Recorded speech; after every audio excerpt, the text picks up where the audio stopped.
The truth is, you already carry within you a force that can change your life, your future, your world. But most people never access it because they get stuck in routines, in doubts, in the noise of everyday life. They get trapped believing that intelligence is fixed, that success belongs to others, that they are meant to play small. But what if that's the biggest lie you've ever been told?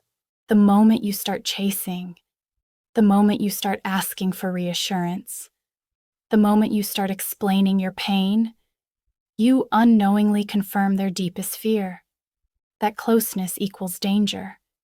This is why logic fails.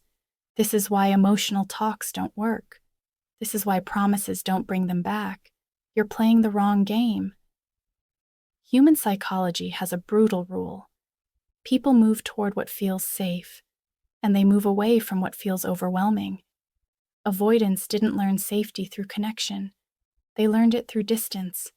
So when you chase, you feel loving. But to them, it feels like pressure. When you express pain, you feel honest. But to them, it feels like responsibility. When you ask for clarity, you feel mature. But to them, it feels like a trap. This is not because they're heartless. It's because their survival system is louder than their emotions. And here's the hardest pill to swallow. The more emotionally available you become, the more unavailable they need to be to feel balanced. That's the pattern. This is why avoidants don't respond to intensity. They respond to absence. Not coldness, not games, not manipulation. Absence. Because absence removes pressure. Absence removes expectations. Absence turns the emotional volume down. Most people do the opposite. They panic. They send long messages. They over-explain. They apologize for having needs. They wait by the phone. They abandon themselves hoping to be chosen. And in doing that, they lose all power. Not because the avoidant is powerful, but because desperation destroys attraction at a psychological level. The human brain is designed to value what is not chasing it. Let that sink in. When someone knows you will always be there, no matter how they treat you, the brain stops assigning value. It stops feeling urgency. It stops feeling curiosity. Avoidants don't come back to certainty. They come back to space. And this is where most people make the biggest mistake. They think letting go means losing forever. But psychologically, letting go is often the only thing that makes someone feel you again. This isn't about being distant to punish them. It's about removing emotional pressure so their nervous system can breathe. Avoidants don't miss love when it's present. They miss it when it's gone. That's not romance. That's psychology. And if you don't understand this, you will repeat the same pain again and again. Different face, same ending. Here's the reward for staying until the end of this video. You will learn how to shift the dynamic without begging, without chasing, and without losing your dignity. You'll understand the one internal move that either brings an avoidant back or frees you completely from emotional dependency.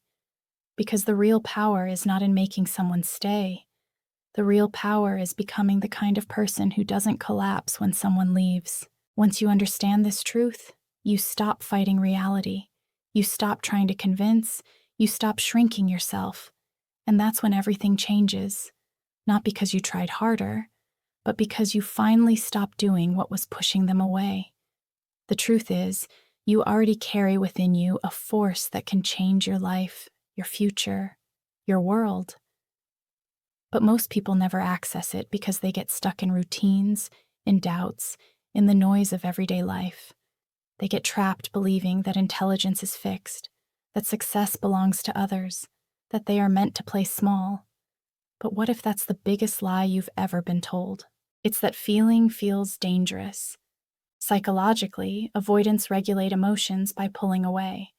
Where others seek closeness to calm themselves, avoidants seek space. That difference is everything. When emotions rise, an anxious person moves closer. An avoidant person moves back.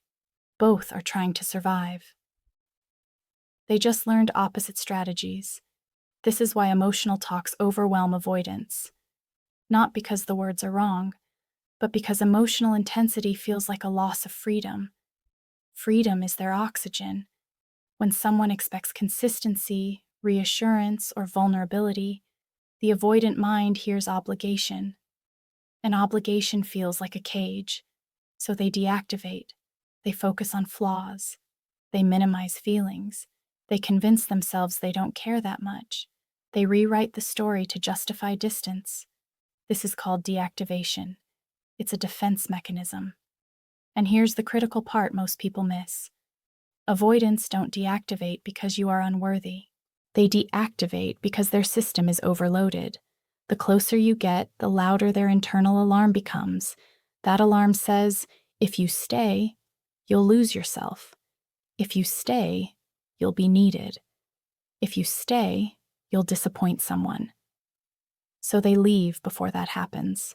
From the outside, it looks cruel. From the inside, it feels like relief. Relief from pressure. Relief from expectation. Relief from emotional responsibility. That relief teaches them one thing. Pulling away works, and every time it works, the pattern gets stronger. Now think about what happens when you chase. Your messages increase. Your emotions intensify. Your need for answers grows. To you, this feels natural. To them, it feels like confirmation. Confirmation that closeness leads to overwhelm. So their system doubles down. They detach further. They delay responses. They disappear. Not because they want to hurt you, but because they want to regulate themselves. Avoidants are not moved by persuasion. They are moved by nervous system safety. This is why trying harder never works. You cannot argue someone out of fear. You cannot explain someone into comfort. You cannot love someone into readiness. Readiness is internal, and this is where power dynamics silently shift. The more someone feels needed, the less they feel desire. The more someone feels chased, the less they feel curiosity. Desire requires freedom. Avoidants need to feel they are choosing, not being pulled. That is why pressure kills attraction faster than silence ever will. And here is the paradox. The moment you stop pushing for connection, their mind has space to feel again. When the threat disappears, the system calms. When the noise stops, awareness returns. Distance creates room for reflection. Reflection creates longing. Longing is the emotion avoidants feel safely. They don't feel desire in intensity. They feel it in absence. That absence reminds them of what felt good, without triggering fear. This is not manipulation. This is how their psychology works. And once you understand this, you stop taking their behavior personally. You stop asking, why wasn't I enough? And you start seeing the truth. This was never about your value. It was about their capacity. Some people want connection but fear what it requires. Some people crave love but run from its weight. Understanding this does not mean tolerating disrespect. It means seeing clearly. And clarity is power. Because once you understand the avoidant mind, you stop reacting emotionally. You stop chasing answers that never come. You stop pouring energy into resistance. You realize something important. The only way to be felt by someone who fears closeness is to stop forcing closeness. That realization changes how you move, how you speak, how you hold yourself, and that shift sets the stage for what comes next. Because once pressure is removed, a new dynamic becomes possible. Once you understand this truth, you stop fighting reality. You stop trying to convince. You stop shrinking yourself. And that's when everything changes. Not because you tried harder, but because you finally stopped doing what was pushing them away.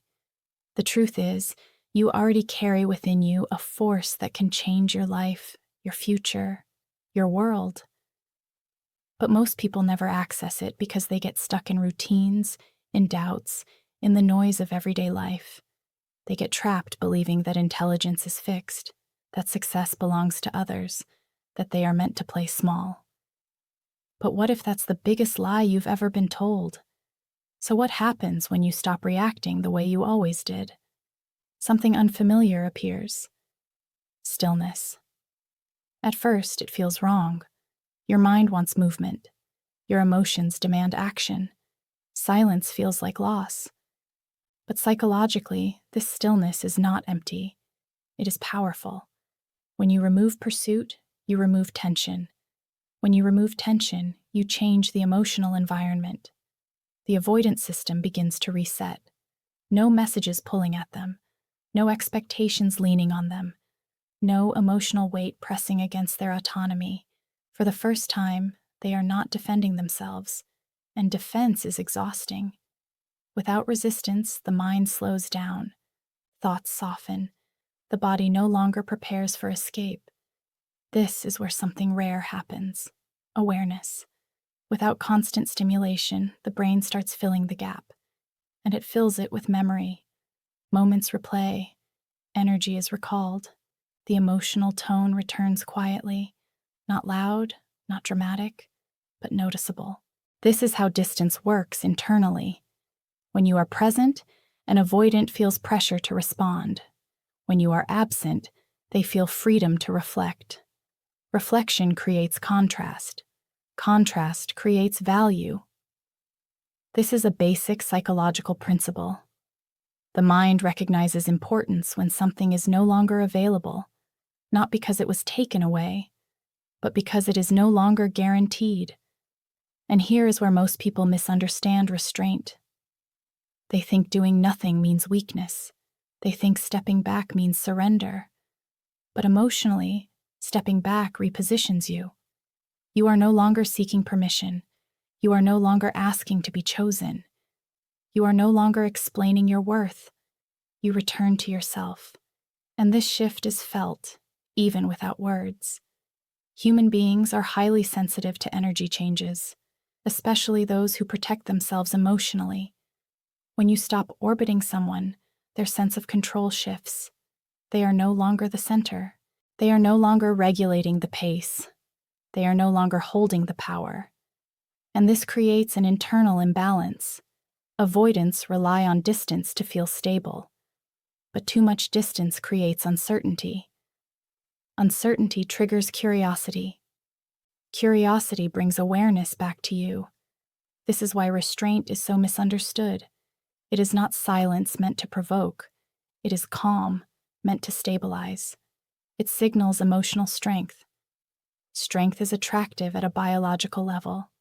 The brain is drawn to people who appear grounded, secure, and self-contained. When you stop proving yourself, you become intriguing. When you stop explaining, you become noticeable. When you stop reaching, you become present in absence. This is not strategy. This is alignment. Alignment with self-respect. When you no longer collapse emotionally, something shifts inside you as well. You sleep better. Your thoughts slow. Your identity begins to return. And that inner stability changes how you are perceived.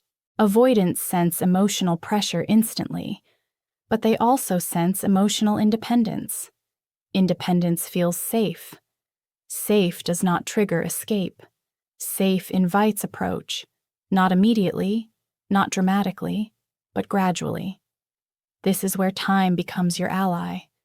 Time allows emotions to surface without demand. Time allows longing without obligation. Time allows choice without fear. And choice is everything.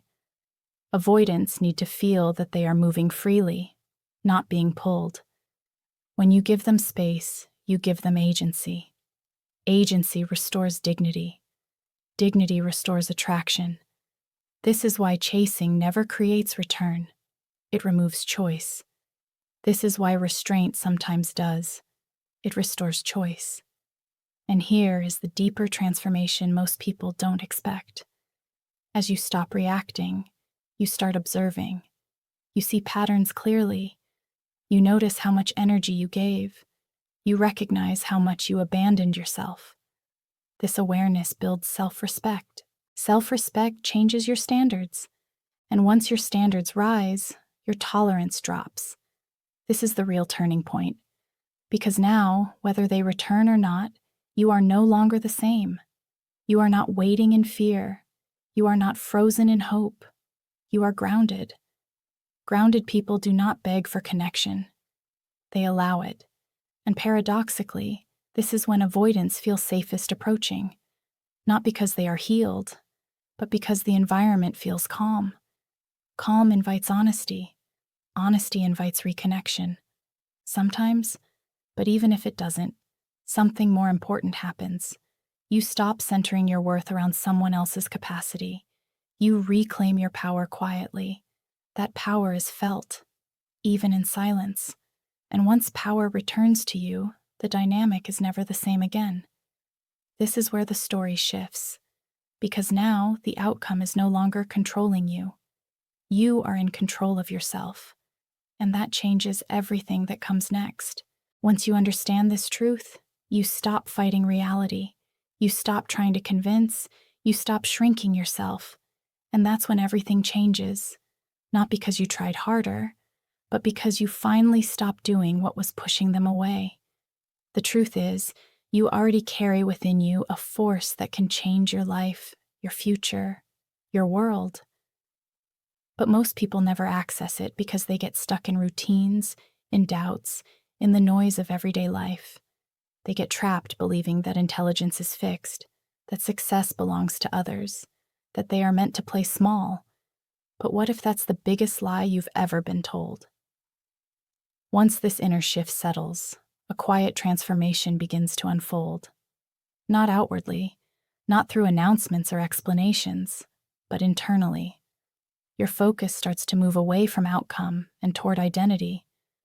You no longer wake up wondering what they are thinking. You start asking what you are building. Your attention returns to your body, your time, your direction. This change is subtle, but it is decisive. Psychology shows that humans are drawn toward those who move forward with purpose. Purpose signals stability. Stability signals maturity. Maturity signals safety. When your life gains momentum, emotional gravity changes. You are no longer paused. You are no longer suspended in uncertainty. You are in motion. Motion creates confidence. Confidence is not loud. It is calm certainty. And calm certainty shifts how others perceive you. Avoidants are especially sensitive to this shift. They scan for emotional signals constantly. They feel imbalance before it is spoken. When your energy no longer revolves around them, something clicks. They sense loss of access, not abandonment. Access. Access to your attention. Access to your availability. Access to your emotional labor. This is not about punishment. It is about consequence. Every relationship operates on perceived availability. When availability decreases naturally, value recalibrates. The human mind begins to ask questions. Where did they go emotionally? Why does this feel different? Why do I notice their absence now? These questions open internal space. That space allows emotion to rise without pressure. Avoidants struggle with direct emotional demand, but indirect emotional awareness bypasses defense. This is why personal growth is more effective than confrontation. Growth does not chase. Growth does not explain. Growth does not ask permission. It simply moves, and movement changes the field. As your life fills with structure, routine, and self-direction, your presence becomes defined. Defined presence feels grounded. Grounded presence feels safe. Safety is the doorway avoidants need. But here's the crucial distinction. Safety does not mean availability on demand. It means emotional consistency without pursuit. You are steady. You are composed. You are no longer reacting to uncertainty. Reaction feeds instability. Stability invites trust. Trust grows slowly in avoidant minds, but it grows strongest when there is no pressure to respond. As days pass, something else happens. They begin to associate calm with you. Not intensity, not conflict, not emotional turbulence. Calm. This association rewires perception. You are no longer a source of overwhelm. You become a symbol of peace. Peace is rare for someone who lives in defense. Rare things are remembered. Remembered things pull attention. Attention reopens connection. This is not instant. It is organic. And organic processes cannot be forced. While this unfolds externally, something even more important happens internally.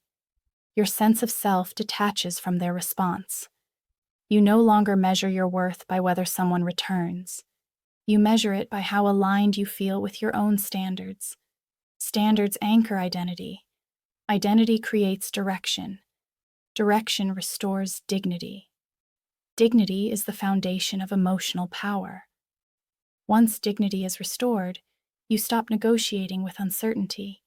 You become selective. Selective energy changes dynamics, because now, if they reappear, they do not meet desperation. They meet clarity. Clarity is intimidating to someone used to control, but it is also attractive. Attraction does not grow from need. It grows from presence. Presence is being fully rooted in your own life. When someone senses that you are no longer waiting, their nervous system responds differently. They feel curiosity instead of dominance. They feel interest instead of avoidance. They feel respect instead of relief. Respect is essential. Avoidance may avoid closeness, but they are drawn to strength. Strength without force. Force triggers retreat. Strength invites engagement.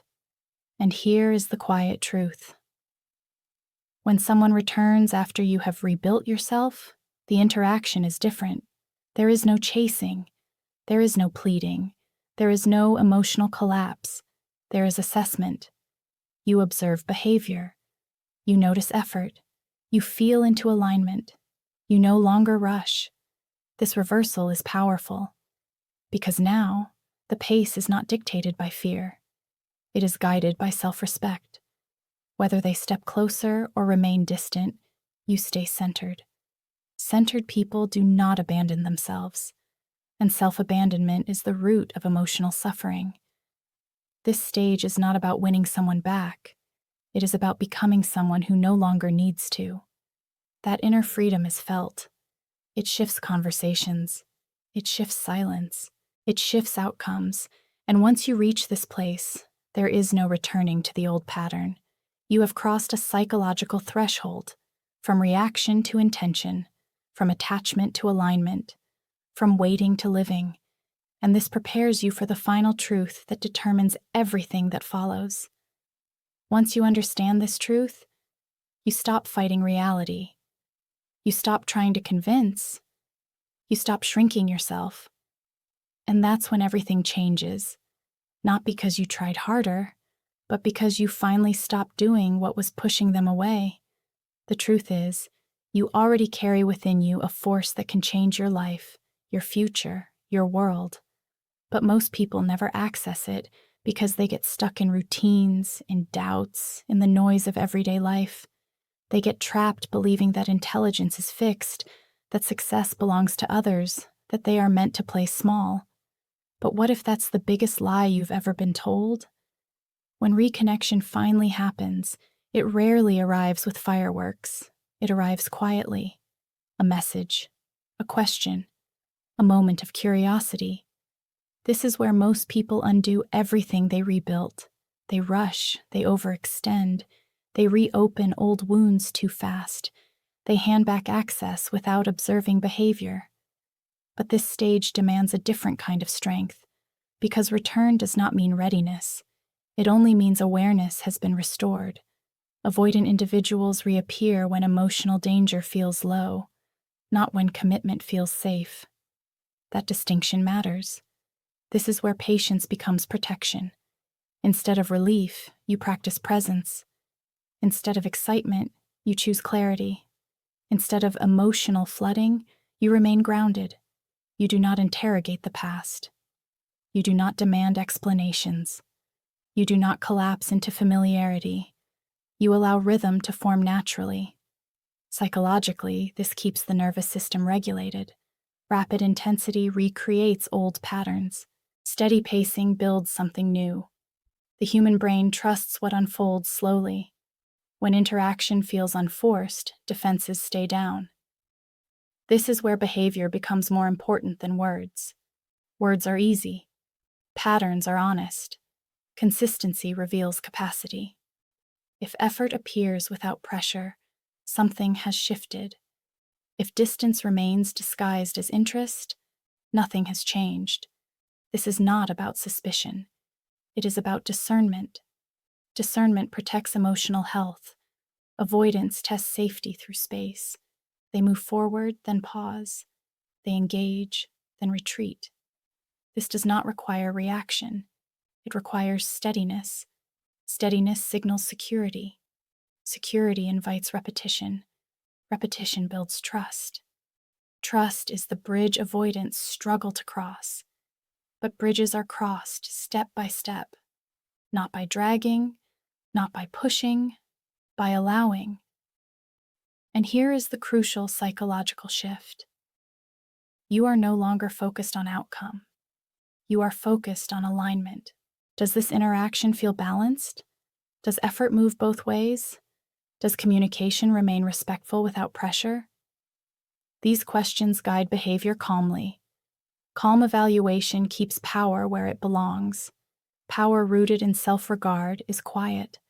It does not announce itself. It does not negotiate. It observes.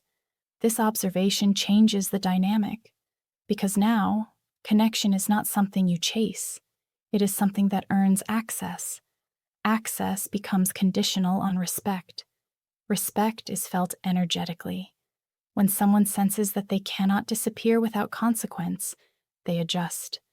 Not because of threat, because of awareness. Awareness creates accountability. This is where emotional maturity either emerges or fades. Some avoidants rise to the moment. They slow down, they show effort, they communicate more clearly. Others retreat again. Both outcomes are information. Information frees you from illusion. Illusion keeps people stuck. When you no longer cling to possibility, you see reality clearly. And clarity dissolves obsession. Obsession feeds on uncertainty. Certainty restores peace. Peace keeps you grounded. This grounded state changes how you respond to mixed signals. You no longer interpret silence as meaning. You no longer read into absence. You no longer wait in emotional suspension. You continue living. Living keeps your identity intact. Identity stability is magnetic, not in a dramatic way, in a solid way. Solid people do not chase unstable patterns. They allow patterns to reveal themselves. This is the real test of growth. Can you remain composed when attention returns? Can you stay centered when curiosity appears? Can you hold boundaries without fear of loss? These moments define transformation, because old versions of you would have rushed. They would have overgiven. They would have tried to secure connection quickly. The new version allows space to speak. Space reveals intention. Intention reveals capacity. Capacity determines compatibility. Compatibility matters more than chemistry. Chemistry can exist without safety. Compatibility cannot. Avoidants often feel chemistry intensely, but they struggle with structure. Structure feels limiting to them. Yet structure is what sustains connection. When you embody structure calmly, you offer something different. Not chaos, not pressure, not emotional volatility. Stability. Stability is rare. Rare things are valued. Valued things are protected. Protection leads to effort. Effort is the signal you watch for. Not promises, not apologies, not nostalgia. Effort. Effort over time. Time reveals truth. And here is the final internal shift happening beneath all of this. You stop needing a specific ending. Whether the connection deepens or dissolves, you remain intact. This is freedom.